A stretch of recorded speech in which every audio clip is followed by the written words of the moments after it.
Hi there. If you haven't yet subscribed to my channel, kindly do so.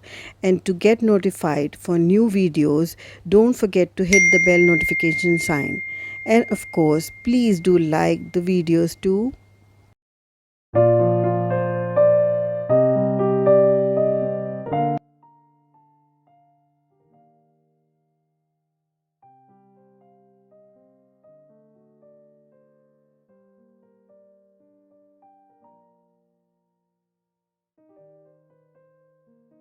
अस्सलाम वालेकुम, कैसे हैं आप सब। Welcome back to my channel. मैं हूं सुबूही और आप देख रहे हैं सुबूही कुकिंग एंड ब्लॉग्स। पिछले हफ्ते मैंने आप सबसे अपनी मॉर्निंग रूटीन शेयर की थी और वादे के मुताबिक मैं आज आप सबसे अपनी आफ्टरनून टू इवनिंग वाली रूटीन शेयर करूंगी। यहाँ जी मॉर्निंग का सारा काम हो चुका था। अब जो है नाश्ते के बाद मैं किचन में दोबारा आ गई हूँ और मैं लंच की तैयारी कर रही हूँ। और उस दिन ना मेरे पास फली थी, फली बनानी थी मुझे, गोश्त और फली का सालन। यूजुअली 90% टाइम तो हमारे यहाँ मटन के या नॉनवेज ही बनता है, समझें आप। तो बहुत रेयर होता है जिसमें हम सब्ज़ी वग़ैरह खाते हैं, क्योंकि हस्बैंड मेरे जो है ज़्यादा नॉनवेज के शौकीन हैं। जब वेजिटेरियन बन जाता है, नो डाउट वेजिटेरियन भी ऐसा होता है कि उसमें भी मटन वग़ैरह शामिल होता है, ज़ाहिर सी बात है। प्योर वेजिटेरियन तो हम वैसे भी नहीं हैं, लेकिन फिर भी हस्बैंड जो है ज़रा अपसेट हो जाते हैं कि जल्दी जल्दी हम सब्ज़ी वग़ैरह नहीं बनाते। हालांकि मुझे और अम्मी को तो वेजिटेरियन ही ज़्यादा पसंद है। ऐसा नहीं कि हम लोग नहीं खाते, क्योंकि मैं ओबीज़ हूँ और कोलेस्ट्रॉल थोड़ा मेरा ज़्यादा है, it's on the higher side. तो जो है ना मुझे रेड मीट अवॉइड करने के लिए डॉक्टर्स ने कहा है और अम्मी को भी मना है। तो वैसे भी लेडीज़ को इतना वैसे शौक़ तो होता भी नहीं है वैसे नॉन वेज का। तो जी यहाँ पर मैंने हंडी चढ़ा दी है, कुकर में मैंने प्याज वगैरह डाल दी। और ये बहुत छोटी छोटी सी प्याज थी तो मुझे थोड़ी सी ज़्यादा डालनी पड़ी, वरना 2 से 3 प्याज मीडियम साइज़ के बस हो जाते हैं। तो ये कुछ नहीं है, बस अब मैं मटन जो मैंने सुबह को डिफ्रॉस्ट होने के लिए रखा था वही ले लूँगी। और बस प्याज में मैंने तेल और अदरक लहसुन का पेस्ट, नमक, हल्दी और लाल मिर्च पाउडर शामिल करना है और इसको अच्छे से इसकी भुनाई मैंने करनी है। उसके बाद मैं गोश्त इसमें शामिल करूँगी और पानी वगैरह डालकर गोश्त जो है ना सॉफ्ट होने तक, टेंडर होने तक इसको पका लूँगी। जो बेसिक हम बनाते हैं सालन जिस तरह से, उसी तरह से। तो यूजुअली मेरे पास मेरा ये तरीक़ा है कि जो सब्ज़ी वगैरह अगर बनानी भी है दूसरे दिन, तो एक दिन पहले ही मैं शाम को बच्चों को पढ़ाते पढ़ाते ही ना काट कर रेडी रख लेती हूँ। तो लेकिन उस दिन नहीं हो पाया था, पता नहीं क्यों, शायद मैं उससे एक दिन पहले शायद बिज़ी थी। तो ये जो है ना मटन को मैं रख दूँगी लिड लगाकर, और जब तक के लिए मैंने ये अच्छे से धोकर भिगो दिया था फली, अब मैं इसको काट लूँगी और फिर इसमें शामिल करूँगी। और अकेले बैठ के काटने में ना बड़ा बोर होता है, तो मैं सारा कुछ लेकर जाती हूँ हॉल में और ड्राइंग रूम हॉल में, और डाइनिंग टेबल पे बैठी हुई मैं काटती रहती हूँ और साथ में अम्मी से बातें करती हूँ। अगर बात ना भी करूँ ना, तो अम्मी अगर किसी से फ़ोन पे बात कर रही हैं तो वो सुनते सुनते ही मेरा टाइम पास हो जाता है। तो बस चलें, अब सब्ज़ी वगैरह काट कर फिर आपसे मिलती हूँ।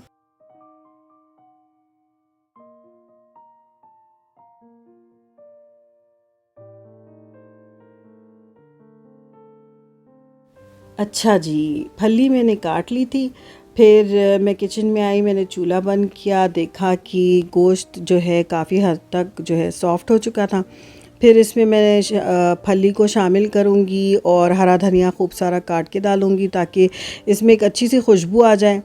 और जो गोश्त का पानी था वो काफ़ी था फली को जो है ना दोबारा से गलाने के लिए। तो मैं जो है फली को फिर से ढक दूँगी और मतलब लिड लगाकर प्रेशर कुकर को लगा दूँगी और 1 से 2 विसल के बाद ये तैयार हो जाएगा। साथ ही मैंने चावल भी चढ़ा दिए थे, मैं पहले से भिगो के रख देती हूँ, तो चावल भी साथ साथ होते रहते हैं। अब यहाँ फली तकरीबन हो चुकी है, इसमें मैंने थोड़ा सा घी भी शामिल किया था।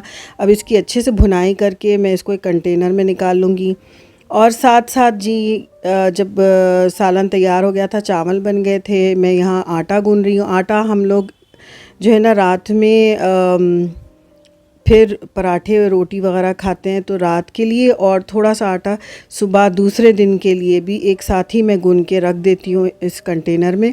और इस वक्त ना सिर्फ घर के काम नहीं होते, इस वक्त मैं यूट्यूब का भी कुछ ना कुछ काम करती रहती हूँ, साथ साथ ये भी चलता रहता है। मतलब किचन के काम हो रहे होते हैं और हाथ में मोबाइल भी हो रहा होता है, तो शूट भी हो रहा है। यहाँ मैं आप लोगों को ये बता रही हूँ कि मेरा हाथ इस वक्त जल गया था जब मैं शूट कर रही थी ना, तो पकाते पकाते शूट पे ध्यान होता है, तो हाथ भी थोड़ा सा मेरा जल गया था। तो मैं जो है ना शूट भी कर रही होती हूँ, घर के काम भी हो रहे होते हैं, यूट्यूब के दूसरे भी बहुत सारे काम होते हैं, वो सारा कुछ एक साथ होता रहता है। मेरी कोशिश होती है कि बच्चों के स्कूल से वापस आने से पहले जितने घर के काम हो या यूट्यूब के काम हो, उन सब कामों से मैं फ़ारिग हो जाऊं, ताकि मैं बच्चों को ज़्यादा टाइम दे सकूं। जी, फिर शाम के 3:45 तक बेटी स्कूल से आ जाती है।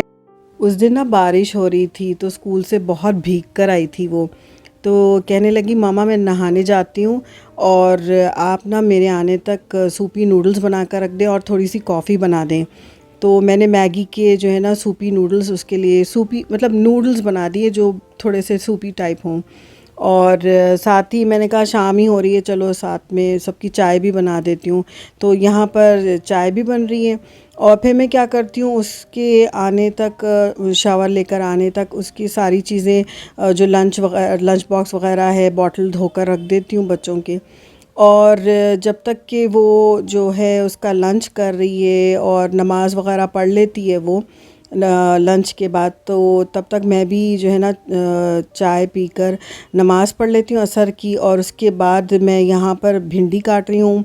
अगर भिंडी वगैरह बनानी है या आलू की सब्ज़ी बनानी है तो मैं इसी टाइम पर कर लेती हूँ, जब तक कि बच्ची थोड़ी देर तक ना टीवी देख ले या लंच कर ले, तो मैं ये कर लेती हूँ। और अगर दाल वगैरह बनाना है तो मैं क्या करती हूँ, अच्छा ये किस लिए बन रहा है, ये दूसरे दिन नाश्ते की तैयारी हो रही है, ठीक है, दूसरे दिन, क्योंकि सुबह सुबह भाग भाग का टाइम होता है, रश आवर होता है, तो इतना टाइम नहीं होता मेरे पास। तो जब तक बच्चे दूसरा अपना थोड़ा टाइम पास कर रहे हैं, एंटरटेनमेंट का कुछ टाइम निकाल रहे हैं अपने लिए, तो अब तक मैं वेस्ट नहीं करती टाइम, ये कर लेती हूँ। दाल वगैरह बनानी हो तो सुबह फ्रेश बनाती हूँ, उसे भिगो कर रात में रख देती हूँ। और अगर भिंडी बनानी है, आलू की सब्ज़ी बनानी है, तो इसी टाइम पे बना देती हूँ। और फिर जो है ना फिर मैं रूम में आ जाती हूँ और ये मैं दूसरे दिन के बच्चों के जो यूनिफ़ॉर्म वगैरह बेटी का बेसिकली मैं जो है आयरन कर रही हूँ। बेटे को यूनिफ़ॉर्म नहीं है, उसको जो है नॉर्मल वो सिविल ड्रेस पहन कर जा सकता है, और तो उसका तो मैं अलग से फिर करती हूँ। ये तो यूनिफ़ॉर्म पहले लगा देती हूँ बेटी का, क्योंकि उसके कपड़ों को ही ज़्यादा टाइम लगता है। फिर ये मग़रिब के बाद मैं दोनों बच्चों को बारी बारी लेकर बैठती हूँ। पहले बेटे को पढ़ा देती हूँ क्योंकि वो बहुत सताता है पढ़ने के लिए।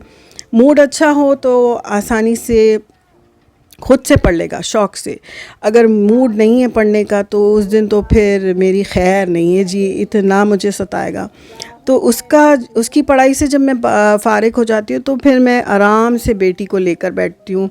और ये मुझे थोड़ी सी भूख लगी थी तो छोटी मोटी स्नैकिंग भी साथ में चल रही है।